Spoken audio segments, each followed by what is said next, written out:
Good news mga kapatid, magandang balita lalong-lalo na sa ating mga Pilipino, no? Na talagang matagal na at umaasang mapakinabangan natin ng lubos itong ating soberanya o ang karagatan ng West Philippine Sea. Dahil kahapon, November 8 mga tol, nilagdaan na ng ating Pangulong Ferdinand Marcos Jr. upang maging ganap na ang mga batas na ang Philippine Maritime Zone Act at ang Philippine Archipelagic Sea Lanes Act. Yung Archipelagic Sea Lanes mga tol, eto na yung batas na pinanood natin dati na magpapalayas mga tol, no? Sa pamamalagi o sa pagtambay ng mga barko ng China sa ating West Philippine Sea mga tol. Pero syempre para mas maunawaan natin, mapag-usapan natin mga tol, etong batas na to ay panonoorin natin mula rito sa UNTV News at isa pa dito naman sa GMA mga kapatid, no, na may kinalaman pa rin dito sa mga bagong batas na to. Pero bago natin to simulan mga tol, kung bago ka pa lamang dito at trip mo yung mga ganitong klaseng reaction video and commentary na may kinalaman sa ating soberanya mga tol. Kung isa ka sa milyon-milyong mga Pilipino mga tol na handang ipaglaban, no, ang ating soberanya at ayaw maging part ng mga tinatawag na pro-China mga tol, kung kalimutan mag-subscribe at magbigay ka rin ng reaksyon sa comment section sa ibaba. Huwag na natin patagalin pa, panoorin na natin to mga tol. Nel, ano ang mga mahalagang nilalamaan ng dalawang bagong batas at paano nito mapoprotektahan ang karapatan ng Pilipinas lalo na sa West Philippine Sea? Yon. Yes, Ella, ang dalawang bagong batas na ito ay magpapatibay sa pagsusulong ng karapatan ng Pilipinas sa mga karagatang sakop ng bansa. Sa ilalim ng Republic Act No. 12064, ang Philippine Maritime Zones Act, mas maliwanag at mas mariing iginigiit mga karapatan, kapangyarihan at katungkulan sa mga katubigang pumapalibot sa ating bansa. Kabilang na rito ang underwater features para sa pagtatamasa at paglilinang ng mga Pilipino. Ayon kay Pangulo, Underwater features, so kasama na rito mga tol yung mga laman dagat, 'di ba, mga corals, mga isda, 'di ba? Langis kasama na doon mga tol. No, mga underwater features mga tol. Na kailangan talaga mabigyan talaga ng ganap ng batas, no? At yan ay dapat na maipatupad mga tol. Lalong-lalo na sa ating mga mangingisda mga tol, no? Na ang talagang pangunahing ikinabubuhay nila ay sa pangingisda, na nakakaranas mga tol ng mga pambubulas, nakakaranas ng iba't ibang mga pangharas mula sa ibang bansa na umaangkin ng ating soberanya. Ngayon na nga naganap ng pinirmahan nito at magiging isang batas na. Ang tanong, kikilalanin ba yan ng China? Diba? Kung yung international law nga mga tol at saka yung UNCLOS, diba, 1982, nakapirma pa sila doon, ayaw nilang irespeto, ayaw nilang igalang, eto kayang batas ng Pilipinas mga tol, igagalang kaya nila, no? Pangulong Ferdinand Marcos Jr., mahalaga ang batas na ito para mapakinabangan ng mga Pilipino ang yaman ng dagat. Kailangan lang talaga natin, no, na matibay tayo mag-implement. Kailangan may pangil mismo ang Pilipinas.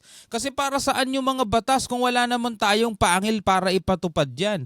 Kailangan nating igiit, kailangan nating i-push, kailangan nating ipatupad talaga yun. Like for example, mga tol, ang China, meron silang mga batas, di ba? Kahit nasabihin nating labag sa international law, pero dahil batas nila, talagang mahigpit nilang ipinapatupad, mahigpit nilang ini-implement. Dapat ganun din tayo. Lalong-lalo na yung batas natin mga tol, isinasang-ayunan ng international law. Meron tayong arbitral ruling na kumbaga bumaback up sa mga batas natin. Tayo naman kasi talaga may karapatan sa mga yan eh. 'Di ba? Tayo may karapatan diyan. O sa ngayon dahil ginawa na ng ganap na batas na pirmahan na yan ng BBM, ay kailangan naman natin diyan yung implementation. Baka naman pagdating sa pagpapatupad, napakalambot naman, no, ng ating mga otoridad pagdating dyan. This is essential in establishing the extent of our maritime jurisdiction and to ensure that our rights and duties as an archipelagic state are well defined, in order that all Filipinos can rightfully enjoy the riches of our seas. Oo, di ba? May-enjoy na natin mga tol ang yaman ng ating karagatan. Kailangan lang talaga natin ng matibay na pagpapatupad. Yung tipong pag may pumapasok na mga dayuhang barko na hindi naman dapat nandoon, meron tayong lakas ng loob para itaboy sila. Hindi yung tayo ang tinataboy. Kasi ganun ang nangyayari kadalasan di ba? Sa ilalim naman ng RA number 12065 o Philippine Archipelagic Sea Lanes Act, Yan. itatakda naman ito ang Yan. sea lanes o ruta sa mga dagat ng Pilipinas na maaaring daanan ng mga dayuhan sa sasakyang pandagat. Sa pamamagitan naman nito, ayon kay Pangulong Marcos, matitiyak na hindi makokompromiso ang seguridad ng Pilipinas sa pagdaan ng foreign vessels. Kumbaga parang highway daw yan one way. Hindi pwedeng huminto, sabing gano'n ni Senator Tolentino, di ba? So ibig sabihin, hindi na pwedeng magpagala-gala dyan. Isang daan lang ang pwedeng ruta o isang daan lang ang pwedeng daanan ng mga barkong papasok. Like for example, mga maghahatid ng mga trade, kalakal, di ba? Isang daan lang. The designated archipelagic sea lanes and air routes aim to facilitate safe passage for foreign ships and aircraft without compromising our national security nor diminishing our capacity for good environmental stewardship. Kailangan na lang to ma-bind internationally, sa international law mga tol, na merong matibay na pagpapatupad din. Di ba yung sabi ni Senator Tolentino na ito'y isasubmit din, di ba, sa International Maritime Organization na di hamak na mas mahigpit daw mga tol ang pagpapatupad ng mga batas na ito at hindi palalagpasin o hindi uubra yung pagmamatigas ng China mga tol. Tuloy natin. Nanawagan naman si Pangulong Marcos sa mga kinaukulang ahensya na iayon ang mga kasalukuyang guidelines sa dalawang bagong batas na ito para sa epektibong pagpapatupad nito. Yan muna ang ating update. Balik sa Wela. Alright, sa pagpapatuloy mga kapatid ng usapan na to tungkol dito sa dalawang bagong batas na to, panoorin naman natin itong balita mula naman to sa GMA Integrated News. Firmado na ni Pangulong Bongbong Marcos ang dalawang bagong batas na nagtatakda ng teritoryo ng Pilipinas alinsunod sa arbitral ruling. Pati na ang tatlong bagong sea lane kung saan maaaring dumaan ang lahat ng barko at eroplano ng ibang bansa. Pero ang China po inalmahan na agad ang dalawang batas at ipinatawag ang ambassador ng Pilipinas. Talaga namang mga tol, inaasahan na natin yan. Inaasahan na natin yan. Saksi, si Darlene Kai. Aalma talaga sila dyan. Sa tuwing na pag-uusapan ng Panatag Shoal o di kaya'y Pag-asa Island, kakabit na nito ang West Philippine Sea o WPS. Ito ang bahagi ng South China Sea na nasa loob ng Exclusive Economic Zone ng Pilipinas. At sa pagpirma ni Pangulong Bongbong Marcos sa Maritime Zones Law, formal lang batas ang paggamit sa pangalang West Philippine Sea. Itinatakda sa Formal na. bagong batas ang teritoryo ng Pilipinas alinsunod sa 2016 Arbitral Award. Kabilang ang parte ng dagat na sakop ng bansa at kung alin naman ang ating EEZ. With these pieces of legislation, we align our domestic laws with international law, specifically the UN Convention on the Law of the Seas, or UNCLOS, to improve our capacity for governance and reinforce our maritime policies for economic development and for national security. We are staunchly committed to nurturing, cultivating, and protecting our maritime domain. Pinirmahan din ng Pangulo ang Archipelagic Sea Lanes Law na nagtatakda ng tatlong sea lanes ng Pilipinas. Dalawa dyan ay rutang silangan papuntang Kanluran at ang isa'y Hilaga Patimog.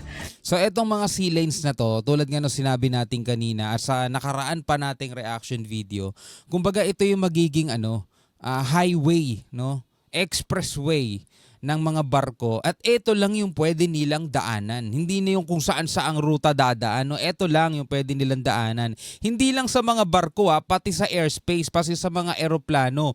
Kailangan nilang sundan itong archipelagic lane na to, itong sea lanes na to. Kasi batas na to mga tol Sa mga yan lang maaaring dumaan ang lahat ng barko at eroplano ng ibang bansa. Kapag aprobado na ng International Maritime Organization ng tatlong sea lanes, pwede na itong ipatupad ng ating gobyerno. Dahil sa bagong batas, asahang ilalabas sa mga susunod na araw ang bagong itsura ng mapa ng Pilipinas. Nako. Bukod sa paglalagay ng pangalang West Philippine Sea, formal lang papalitan ng bansag sa Benham Rice at magiging Philippine Rice o talampas ng Pilipinas. We already have the maps. So yun na nga, no, kapag ito'y aprobado na ng International Maritime Organization, maipapatupad na to mga tol. At formal na nga daw, mapapalitan na ang itsura ng mapa. Hindi naman yung itsura, yung mga katawagan lang ha. Yung Benham Rice magiging Philippine Rice at yung karagatan naman na nandirito sa may bandang west natin o kanlurang bahagi is formal ng tatawaging West Philippine Sea. No? May South China Sea, yes, pero meron ng West Philippine Sea at yan ay pag inaprubahan na yan ng International Maritime Organization, hindi na yan pwedeng ibaliwalain ng China kasi hindi nila ina-accept mga tol eh. Hindi nila kinikilala yung West Philippine Sea. Para sa kanila yan ay South China silang. Walang West Philippine Sea o walang kahit anong dagat dyan. Eh wala eh. Pag inaprubahan na yan mga tol, wala na sila magagawa. Hindi na sila pwede kung saan-saan magpalibot-libot dyan. Meron ng isang ruta, meron ng isang highway, parang highway nga na doon lamang pwedeng dumaan at hindi na pwedeng tumigil-tigil. Prepared. And, we are just waiting for the implementing rules and regulations in order for us to modify or revise the maps that we have prepared accordingly until its final publication. Ang lalabag sa mga bagong batas, maaaring patawan ng parusa. Pero inaasahan na rin daw na hindi ito kikilalanin ng China. Yes. Yun na naging tanong natin eh. Kung ang UNCLOS nga kung ang international law nga kung ang Court of Arbitration nga arbitral ruling natin ng 2016, hindi nila kinikilala, eto pa kaya. Pero eto, anong parusa ang ibibigay, di ba? Ayon sa Foreign Ministry ng China, ipinatawag ng China ang ambassador ng Pilipinas para ipahayag ang kanilang pagtutol sa dalawang bagong batas. Aminado ang National Maritime Council na kakailanganin ng karagdagang pondo para maging sapat ang tauhan at kagamitan ng Pilipinas para maipatupad ang dalawang batas na ito.